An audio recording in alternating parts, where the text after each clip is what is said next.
À Ngoje village, dans le 2e arrondissement de la commune d'Akanda, il n'est pas rare de rencontrer des reptiles. Ce dimanche matin, pendant que son frère et lui nettoyaient la concession, William a aperçu un serpent dans les hautes herbes. On est venu pour le débroussage. On a commencé par débrousser. Bien avant, on écoutait un peu les ronflements étant de l'autre côté, en débroussant de l'autre côté. Maintenant, quand on est arrivé à la façade de la mangrove, le petit était en train de débrousser. En débroussant, le petit me dit qu'il a vu quelque chose. Il a vu un serpent. Après, il me dit, je dis un serpent. Je lui ai dit, tu blagues. Je suis allé voir. Il m'a montré. Et effectivement, c'était un serpent. Donc, on s'est éloigné d'abord. Bon, on ne voyait pas bien. Lui, il a commencé à dire, non, c'est un gros serpent, c'est un boa. Je lui ai dit, non, qu'est-ce que le boa va venir faire dans une zone comme ça là? Effectivement, c'était vrai. Bon, après, j'ai vu le serpent. Mais non, on a appelé, on cherchait un moyen de tuer le boa. On a appelé le voisin, Jospin, qui venait de partir tout à l'heure là. Il est venu. Au moment où il vient, lui, je ne sais pas, il a eu un courage fou. Il a dit non, viens, non, j'ai envie de voir, j'ai envie de voir. Il est allé même jusqu'à toucher le boa avec la main. Il a attrapé le boa par la queue.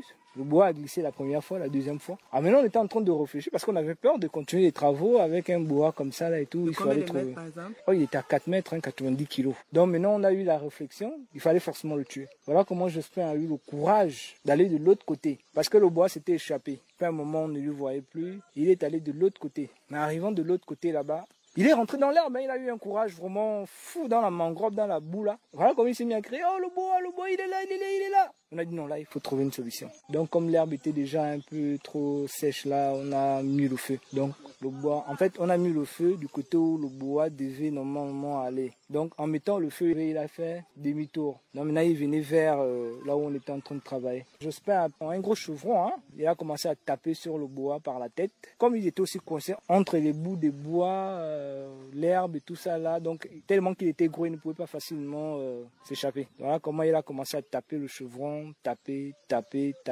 jusqu'au point où il était un peu amoché. Il a pris la machette, il a terminé avec la machette en tapant sur la tête. Mais vraiment sa tête est dure, hein, malgré les coups de machette. Malgré les coups de machette, le bois n'arrivait pas à se couper parce qu'il était déjà vraiment adulte. Je vous avoue que vraiment c'était un bois énorme, on a eu peur. Hein. À la différence des autres serpents qu'il a l'habitude de tuer, celui de la dernière prise de William semble étrange, ce qui lui a fait penser à un serpent mystique. Ce qui est étrange dans ça, normalement si c'était un bois dans les normes, un bois simple, il devait avoir une réaction, si on peut dire, négative. Mais vu que le bois, c'est comme s'il était venu pour une chose, nous on a trouvé ça d'étrange pour que le bois soit simple. Le bois sûrement était quelque chose déjà là, qui servait à quelque chose. Donc moi j'ai pas trouvé ça normal, dans les normes en fait. Et puis c'était étrange, hein, parce que un boa normalement, quand on fait trop de bruit comme ça, il devient agressif. Qu'il soit mystique ou non, les serpents sont très nombreux dans la zone d'habitation de William. Pour les spécialistes, cela s'explique. Nestor, agent du service d'hygiène et d'assainissement. Déjà, il y a 2 paramètres. Le premier paramètre, c'est l'eau.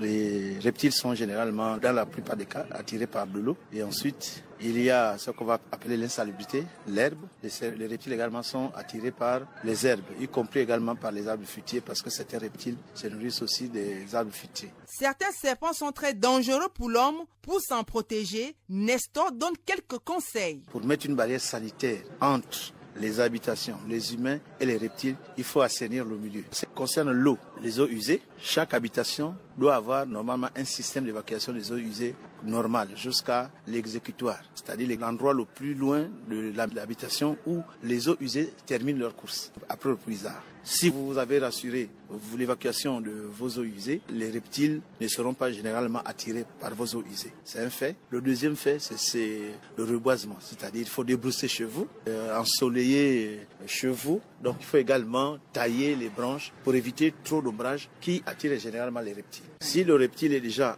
à l'intérieur, accidentellement ou pas, normalement il y a les lubrifiants, c'est-à-dire les huiles, les gasoils, voilà, l'essence. Il suffit de reprendre de temps en temps les huiles de vidange, hein. J'entends par les huiles de vidange. Les reptiles ne supportent pas tout ce qui est lubrifiant, hein. Ils ont des peaux à écailles mais très sensibles au lubrifiant. Donc de temps en temps, quand vous répandez les lubrifiants autour de chez vous ou dans les abords de chez vous, tout le monde peut prendre gratuitement, quoi. Les huiles de vidange, par exemple, on ne les paye pas. Et ça encore, c'est des produits que tout le monde peut se procurer à tout bout de champ. Et ça, on peut le répandre autour de la maison ou tout le long du terrain. Ça chasse tout ce qui est reptile. Maintenant, quand on a les moyens, on peut aller à la Gabonaise de chimie, acheter des produits répulsifs qui chassent également les reptiles.